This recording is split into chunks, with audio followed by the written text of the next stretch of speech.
Tocada, a história que a esquerda não quer que o Brasil conheça. Ressurge a democracia. Vive a nação dias gloriosos, porque souberam unir-se todos os patriotas, independentemente de vinculações políticas, simpatias ou opiniões sobre problemas isolados, para salvar o que é essencial: a democracia, a lei e a ordem. Graças à decisão e ao heroísmo das Forças Armadas que, obedientes a seus chefes, demonstraram a falta de visão dos que tentavam destruir a hierarquia e a disciplina, o Brasil livrou-se do governo irresponsável que insistia em arrastá-lo para rumos contrários à sua vocação e tradições. Abram aspas. Como dizíamos no editorial de anteontem, a legalidade não poderia ter a garantia da subversão, a escória dos agitadores, o anteparo da desordem. Em nome da legalidade, não seria legítimo admitir o assassínio das instituições, como se vinha fazendo diante da nação horrorizada. Fecha aspas. Esse é um editorial, O Globo, jornal O Globo, no Rio de Janeiro, de 4 de abril de 1964. Mais outras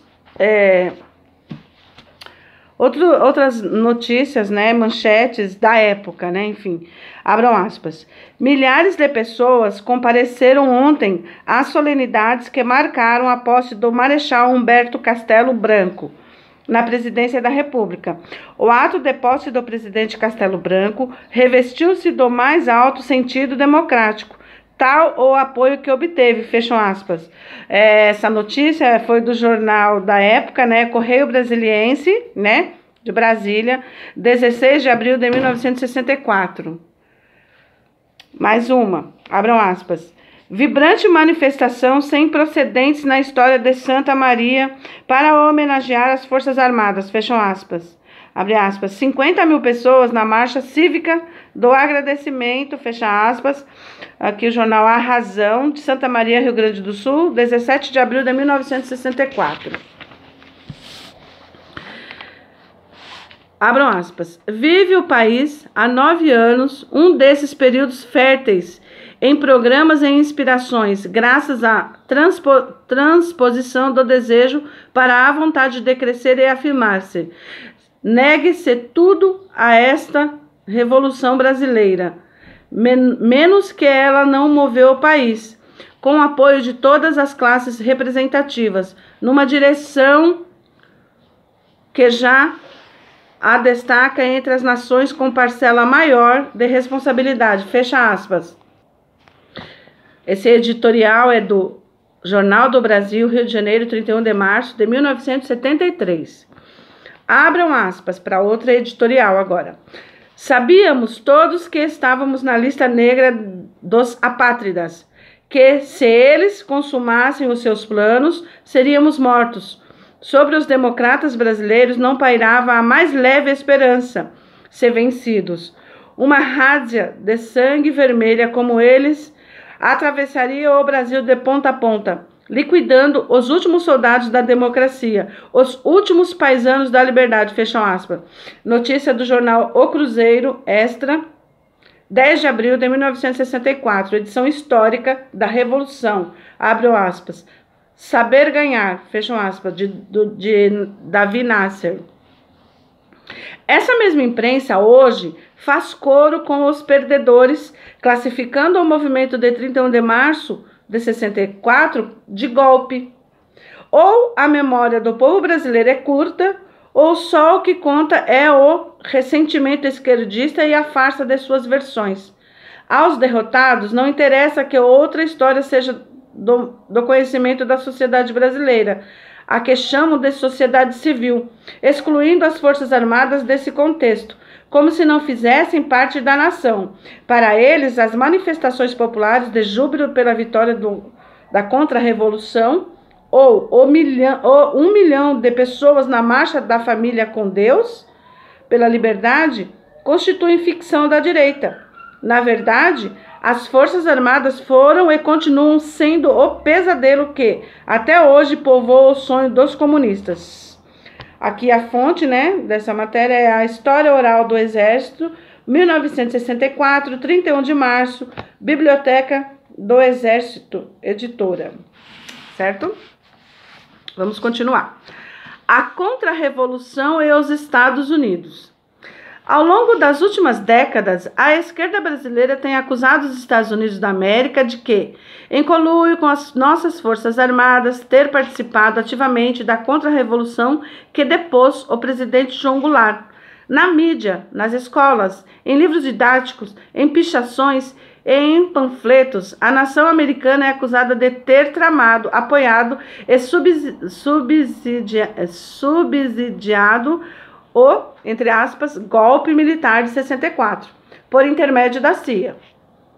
Durante os chamados anos de chumbo, prédios, lojas, estabelecimentos de ensino, enfim, tudo o que representasse os Estados Unidos, passou a ser odiado, sendo alvo de atos terroristas, representações diplomáticas, propriedades e até mesmo cidadãos americanos residentes em nosso país. Dentre esses atos, podemos destacar explosão de uma bomba no consulado americano em São Paulo, em 20 de 3 de 68, ferindo gravemente o transeunte Orlando Lovecchio Filho, que perdeu uma perna. Disparos de armas de fogo contra a Embaixada dos Estados Unidos no Rio de Janeiro por desconhecidos no dia 21 de 6 de 68. Esse dia ficou conhecido como, abre aspas, Sexta-feira Sangrenta, fecha aspas, pela quantidade de distúrbios ocorridos na cidade. Assassinato do capitão Charles Rodney Chandler, do Exército dos Estados Unidos, em 12 de 10 de 68, que cursava uma faculdade em São Paulo, determinado por um, entre aspas, né, Tribunal Revolucionário da Vanguarda Popular Revolucionária, VAR Palmares, a qual a dona Dilma Rousseff fazia parte, viu, gente? Sob a acusação de que era agente da CIA. Atentado à bomba contra a loja Sears, multinacional americana, no bairro da Água Branca, em São Paulo, em 27 de outubro de 68. Sequestro do embaixador dos Estados Unidos, Charles Burke Elbrick, em 4 de 9 de 69, no Rio de Janeiro, pelas organizações terroristas Ação Libertadora Nacional, ALN, e Movimento Revolucionário 8 de Outubro, o MR8.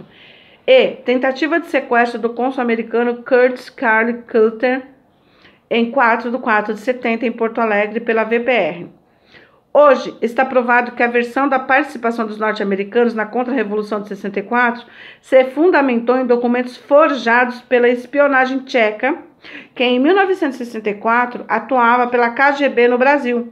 Essa escandalosa farsa, denominada, abre aspas, Operação Thomas Mann, fecham aspas, foi montada por Ladislav Bitman, na época, chefe do Serviço Secreto de Desinformação da Tchecoslováquia.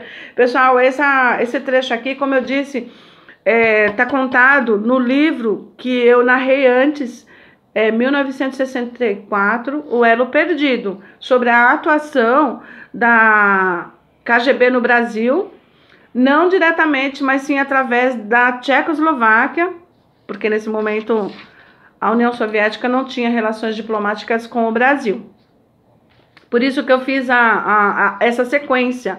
Eu coloquei primeiro o Holodomor, que acontece logo depois da Revolução Russa, da Revolução Soviética, né? Que foi a Grande Fome. E depois, 1964, e agora o livro do coronel, né?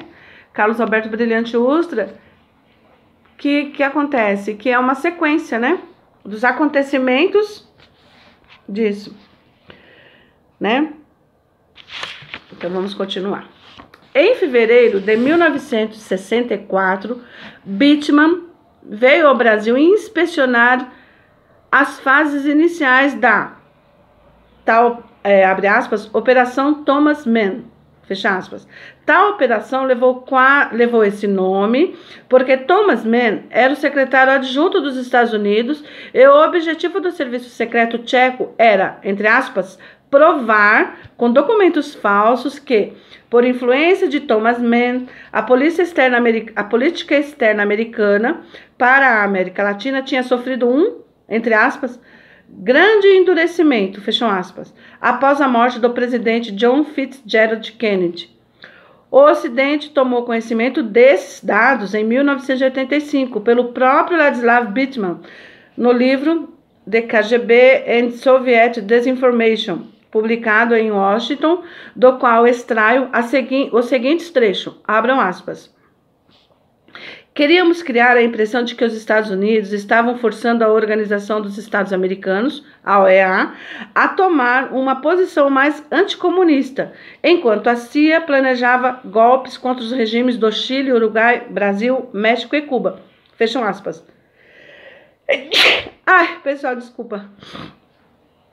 Abram aspas. A operação foi projetada para criar no público latino-americano uma prevenção contra a política linha dura americana, incitar demonstrações mais intensas de sentimento anti-americano e rotular a CIA como notória perpetradora de intrigas antidemocráticas. Fecham aspas. A Operação Thomas Mann dependia de canais anônimos para disseminar uma série de documentos falsos. A primeira falsificação foi entre aspas, press release da Agência de Desinformações dos Estados Unidos na cidade do Rio de Janeiro. Continha os principais fundamentos da, abre aspas, nova política externa americana, fecha aspas. O falso release foi mimeografado e distribuído em meados de fevereiro de 1964, numa simulação de envelope da Agência de Informações e difundido para a imprensa brasileira e políticos selecionados. Em 27 de 2 de 64, essa falsificação aparece no jornal O Semanário, com a manchete, abre aspas, Mann determina linha dura para os Estados Unidos.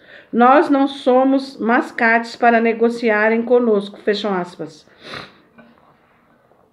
A segunda falsificação se constituiu de uma série de circulares publicadas em nome de uma fictícia organização com o nome de, abre aspas, Comitê para a Luta contra o Imperialismo Yankee, fecham aspas. A falsa organização tinha por objetivo principal alertar o público latino-americano a respeito da existência de agentes da CIA, do DOD e do FBI disfarçados de diplomatas, quando na verdade quem fazia isso tudo aqui era a KGB. Inclusive esse jornal O Semanário, ele foi comprado, foi patrocinado pela KGB no Brasil. E aí, eles com esse poder de comunicação na mão, eles faziam o que eles quisiam, né?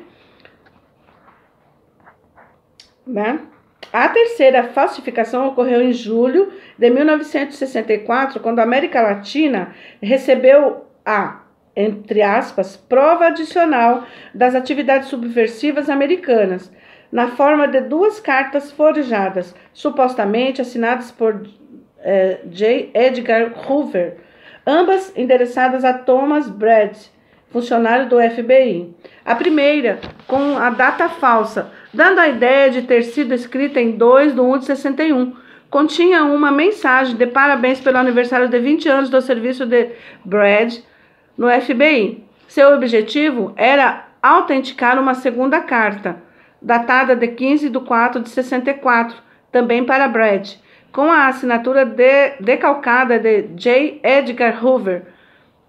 Nessa mensagem, abaixo transcrita, Hoover cumprimenta Brad pelo sucesso de uma determinada operação, que pelo contexto, qualquer leitor imediatamente associa ao golpe que depôs João Goulart.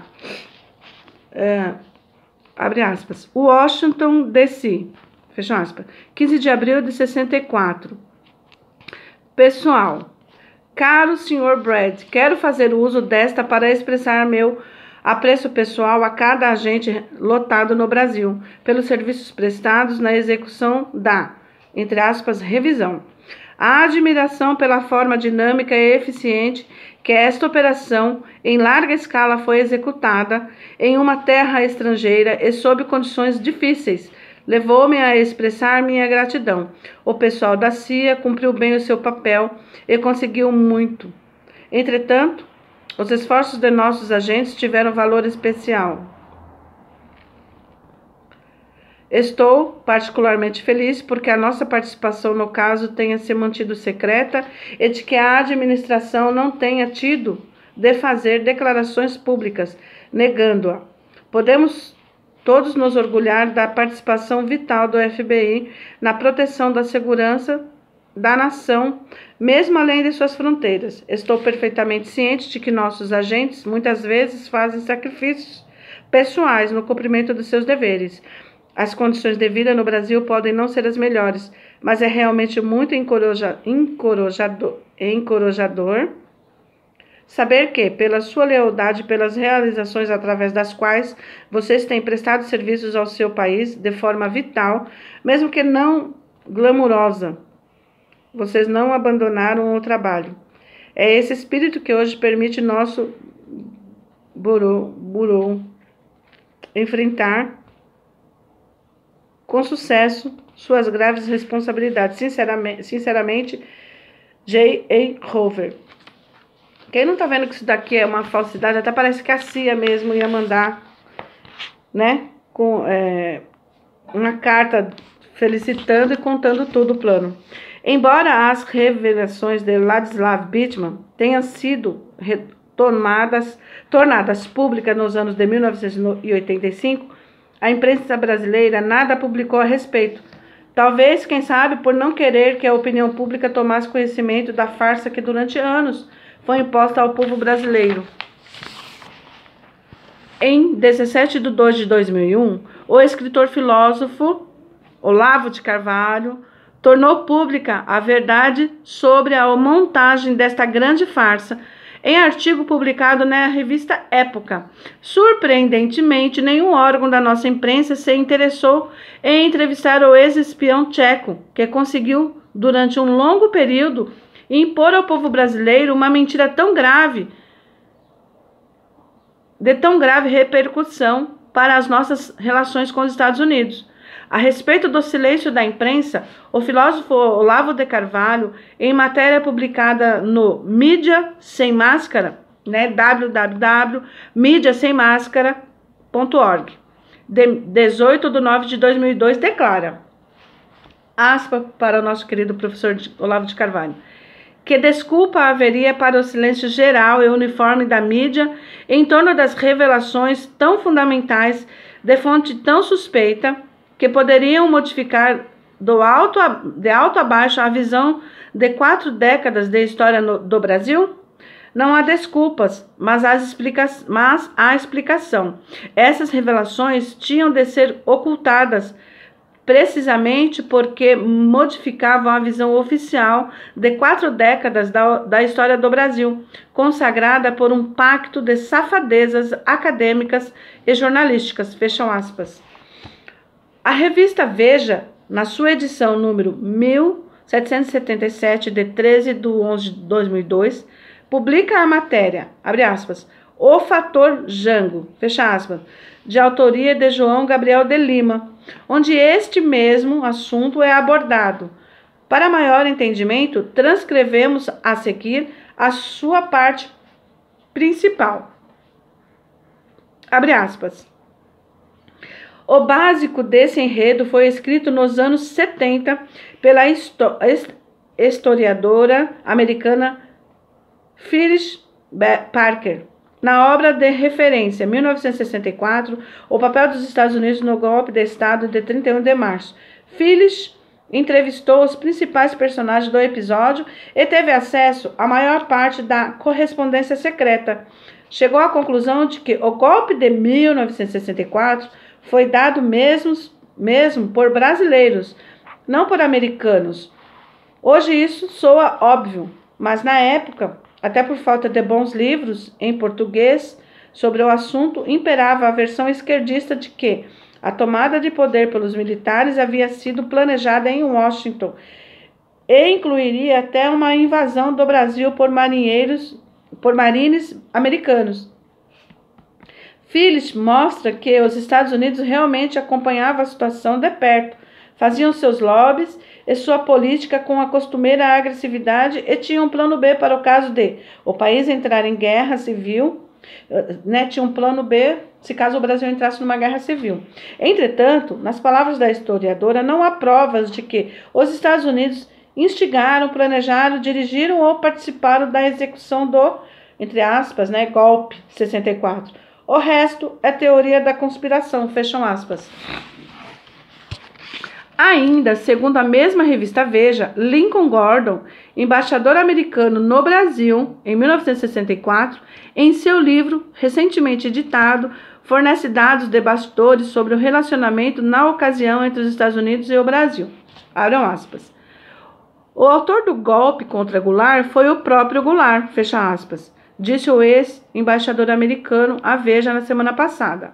Abre aspas. Se ele fosse mais habilidoso, teria pressionado por suas reformas dentro do âmbito constitucional, em vez de ceder à tentação de seguir os modelos de Getúlio Vargas e Perón, fecham aspas. Em entrevista ao jornal O Estado de São Paulo, de 31/3/2004, onde o assunto do apoio americano também é tratado, o jornalista Rui Mesquita declara, abre aspas, o Estado, né? Os americanos apoiaram os militares? Rui Mesquita. Abre aspas. É outra coisa que acho importante desmistificar. A ideia de que os americanos conspiraram junto com os militares. A verdade histórica é que não houve um período na história do Brasil em que tivéssemos uma posição tão hostil aos Estados Unidos. A partir do governo Costa e Silva. Já no segundo governo, com Magalhães Pinto como chanceler, por incrível que pareça, ele passou a adotar uma posição contrária aos Estados Unidos, com um tom já terceiro-mundista, que foi se acentuando na gestão de Gibson Barbosa, primeiro chanceler do governo Médici. No governo Geisel, com o chanceler Antônio Azeredo da Silveira, veio o, abre aspas, pragmatismo responsável, fecha aspas, que era uma posição de, abre aspas, alinhamento automático, fecha aspas, contra os Estados Unidos como líder do mundo ocidental na ONU, na Organização dos Estados Americanos, né, a OEA, em todos os organismos internacionais. Isso nos levou a fazer de Saddam Hussein nosso parceiro privilegiado e ao rompimento do acordo militar com os Estados Unidos, fecha aspas. Em novembro de 2002, escrevi um artigo intitulado, abre aspas, Os americanos não tramaram a contra-revolução de 31 de março de 64, fecha aspas, publicado no site www.ternura.com.br. Hoje, volto a usá-lo neste livro, com algumas modificações e sobre o novo título, A Contra-Revolução e os Estados Unidos. Sobre o assunto, a imprensa parece sofrer da mesma amnésia que acomete quando se trata do seu chamamento às Forças Armadas para pôr fim à República Sindicalista de Jango, ou quando dos grandes as manifestações populares saudando a contra-revolução de 31 de março de 64. Ele está fazendo uma crítica, né? Porque na época, a própria imprensa, toda a imprensa, somente acho que 2 jornais ou um único jornal não apoiou, né, que a sociedade civil, os meios de comunicação, empresários, todos pediam a ação, né, das Forças Armadas para pôr fim ao que o Jango vinha fazendo. O alinhamento dele com o comunismo estava assim indo rápido demais, né? Acelerado. Ok, pessoal? Então, mais uma vez, eu agradeço a vocês, né? Um bom dia, que eu acho que eu não dei bom dia. Desculpe, sejam todos bem-vindos. Mais uma vez eu peço para você, se você chegou aqui agora, se inscreva no canal, conheça o canal, né? Lá nos primeiros vídeos eu me apresento, eu falo a proposta do canal, mas eu posso falar aqui também que A proposta do canal é narrar os livros que eu tenho em casa, dividir com aquelas pessoas que não têm condições de comprar um livro, ou não tem tempo nem paciência para ler, então eu narro o livro com pouca estrutura, com nenhuma estrutura, somente narrando, mas eu, por acreditar que quem está interessado em obter o conhecimento não vai olhar para a falta, para a estética do canal assim. Então, eu agradeço a todos vocês, fiquem todos com Deus, deixe seu like, faça um comentário e compartilhe, né? Me ajudem a fazer esse canal crescer, ok?